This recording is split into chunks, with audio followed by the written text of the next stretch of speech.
Then I yawned, a big yawn. I was so tired. Now, said Countess Darkfang, it is time for the bat training lesson. Follow me. She led us all along a dark, windy hallway to a big room where there were hundreds, maybe thousands of bats in cages.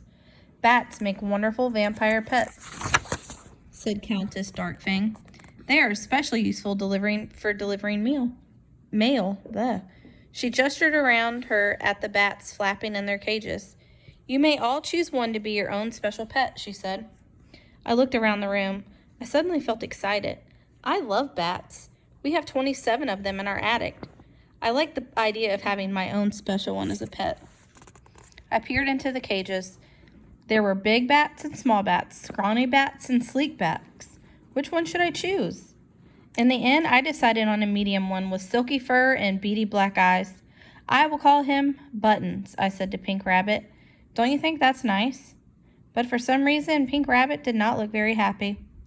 Now, said Countess Darkfang, the first rule of bat training is to never let your bat out of its cage outside or when the window is open. Otherwise, it might fly away. Everyone looked around the room to check that the windows were closed. Of course, continued the Countess. Once your bat is fully trained like mine, it will never fly away. She smiled smugly and stroked her own pet bat, which was very large and had fur as black as midnight. You may let your bat out now, she said. I opened the door of the little cage and Buttons flew into the air. Good, said Countess Darkfang. Let's begin. The first thing we are going to teach our bats is how to do a somersault in the air. She pointed at her own bat and swizzled her finger at it. Immediately, the bat turned a perfect somersault. Now you try it, she said to the class. I pointed my fingers at Button and made a circular motion. Buttons turned upside down in the air. Almost, I said excitedly. Pink Rabbit, did you see that? But Pink Rabbit didn't hear me. He was busy turning perfect somersaults on the floor. The second thing we are going to do, said Countess Darkfang, is teach our pet to sit neatly on our shoulder. She snapped her fingers and her bat immediately flew down onto her left shoulder. I snapped my fingers at Buttons, but before he could do anything, Pink Rabbit came leaping through the air and landed on my shoulder with a thump. Hey, I said, Pink Rabbit, you have to get down. But Pink Rabbit did not want to get down. He held onto my neck with his pink paws and dug his soft feet firmly into my collarbone. You really do, I said, or we'll get into trouble. I picked him off me and set him on the floor. I turned my attention back to Buttons and snapped my fingers at him again. Come on, I urged him, but Buttons didn't seem very interested in coming to sit on my shoulder. He was suddenly fascinated with something over on the other side of the room. What was it? I turned to see and then gasped. The castle window. It was swinging wide open. Oh no, I thought, as the air suddenly became full of the sound of flapping wings. All of the pet bats, including Buttons, started to dash towards the open window. Whoosh they went. Flap, swish, freedom. Arrgh, screeched Countess Darkfang. Who has opened the window? She lifted her cape and leapt across the room to close it. But it was too late. The bats were gone. I glanced across at Pink Rabbit. He was standing by the open door looking very pleased with himself.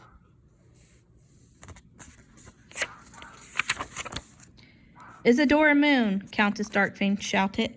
That Pink Rabbit of yours is a liability, a nuisance. I am hereby banning him from vampire school. But, I said. No but, said Countess Darkfang. After today, he is never, ever allowed back. Then she picked up her cape and swished out of the room to the lunch hall. I thought Pink Rabbit didn't look sorry at all. Chapter 8.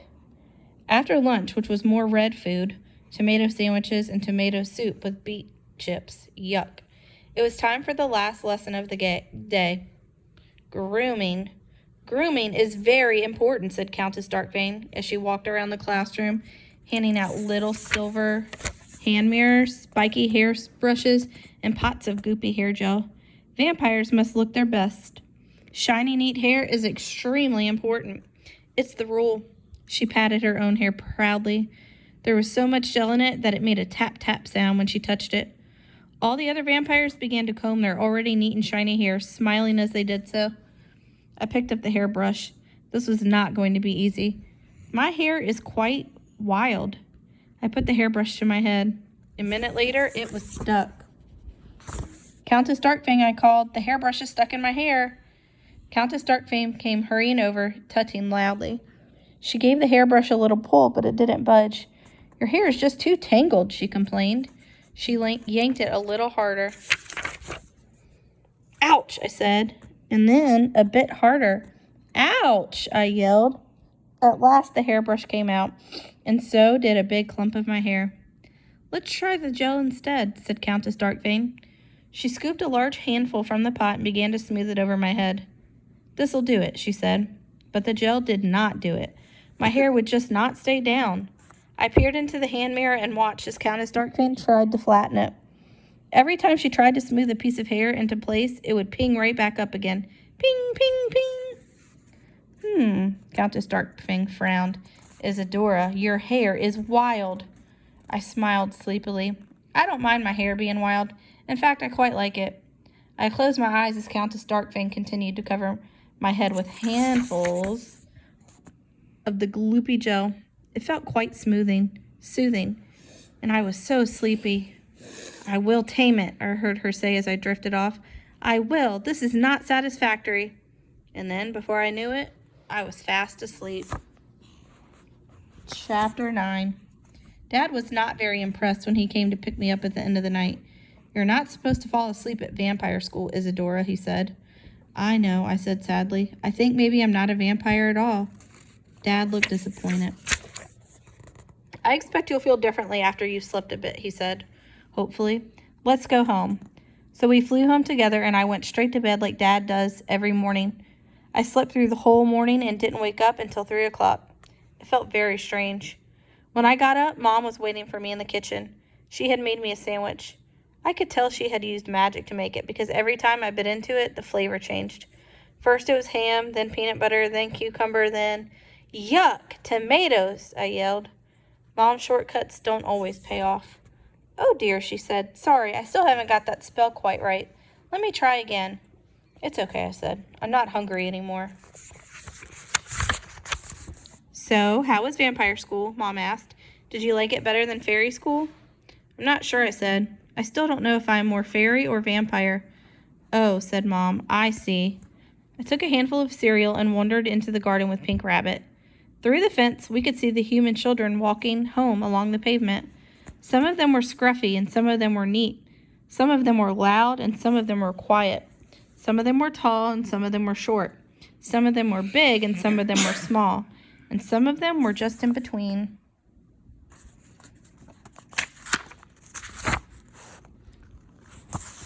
And the thing was, none of them seemed to mind. I suddenly remembered what Dad had told me about the stars in the sky, how every one of them is different, but how they are all just as beautiful, I thought. Maybe it doesn't matter if I'm a little different. Maybe different can be beautiful too.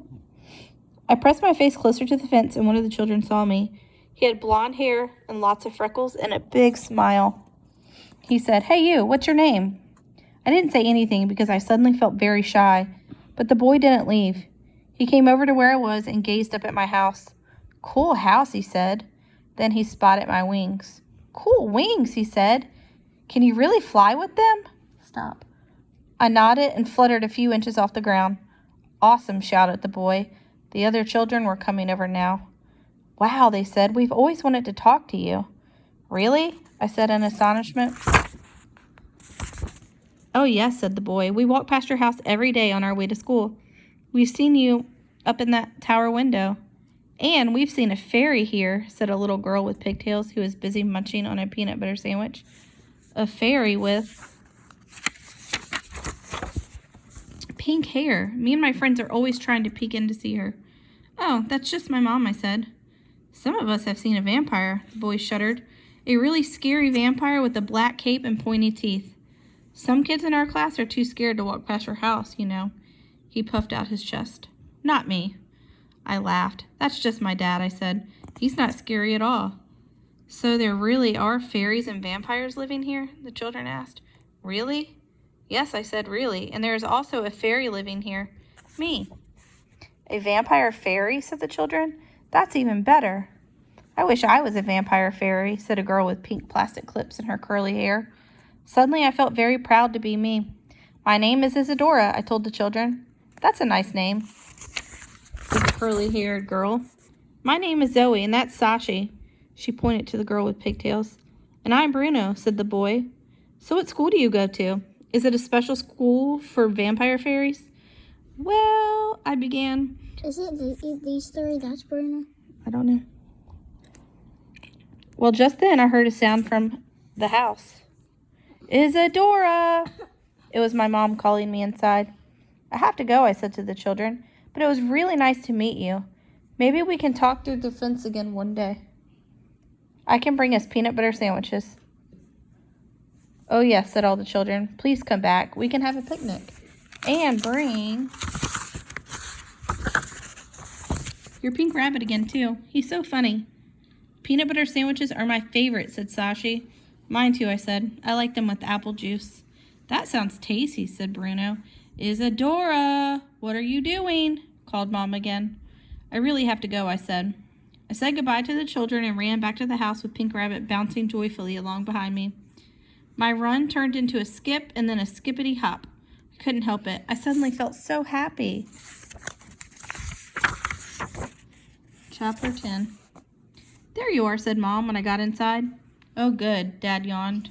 It was still too early for him to be awake, so he was wearing his sunglasses. We have decided to see if you can go to both schools, Mom said. It's the perfect solution. But, I said, you can go to fairy school in the morning, come home for a quick nap, and then go to vampire school at night, she said.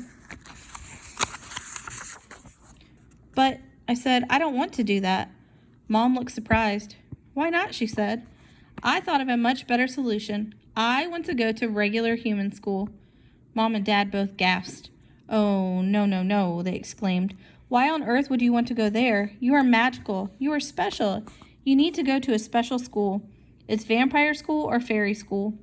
I shook my head. No, I said. I want to go to regular school. But it's full of humans, said Dad, astonished. Humans are so weird. They hardly get any fresh air. They sit around watching boxes all day. They eat beige food and they use screens to talk to each other. They can't even fly, added Mom. Well, I just spoke to some of the children and they were very nice. There was one named Bruno and one named Zoe and one named... You spoke to them? Gasped Dad in horror. But they're not like you, said Mom. You are different. I know, I said. But they were all different too. Like the stars that Dad looks at through his telescope. And they didn't mind that I am not a full vampire or a full fairy. In fact, they thought it was interesting. Said Dad. Humans are very odd. Well, I like them, I said. I'm starting to think that it's you two who are a little strange. Well, said Mom, tapping the apple tree with her wand so that it started to grow oranges instead. Really? Said Dad, pushing his sunglasses up. Yes, I told them. But you know, I think that's good. Things would be very boring otherwise. Pink Rabbit nodded wisely beside me. And so, I continued firmly, I have decided that regular school is the perfect place for me. Said Mom, picking an orange off the tree. Are you sure you wouldn't rather go to vampire school, Dad asked. I am sure, I told him. And are you sure you wouldn't rather go to fairy school, added Mom. Yes, I said. Well then, said Dad, maybe regular school is the place for you. Maybe it could be the perfect place for you, said Mom, holding her arms out to me for a hug. I smiled, and Pink Rabbit bounced up and down beside me. I know it is, I told them happily. Human school is the perfect place for a vampire fairy like me.